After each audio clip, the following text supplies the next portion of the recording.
Много добре знаете, че българската държава не е фашистка, цар Борис не е фашист.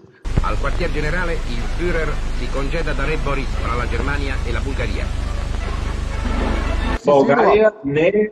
България нито е фашистка държава, нито има фашистско управление, нито има българският цар Борис не е фашист, така че тези етикети, които слагате върху България, това е голям проблем и трябва да бъде преодоляно. Но целият български народ вижда днес да се осъществяват неговите идеали за създаването на една мощна и обединена България от Дунав до Бяло море и от Охрид до Черно море.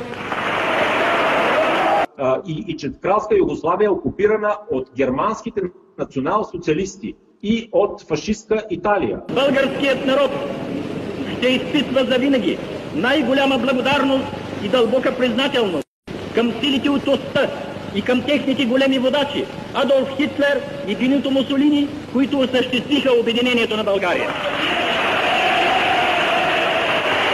Много добре знаете, че българската държава не е фашистка. Особено силни ще бъдат тези чувства по отношение на Германия, чието войски действаха в Македония и Беломорието и които по този начин бяха непосредствените освободители на тези български земи. Цар Борис не е фашист. Който можа да осъществи обединението на България, за негово величество царя освободителя Борис III, ура!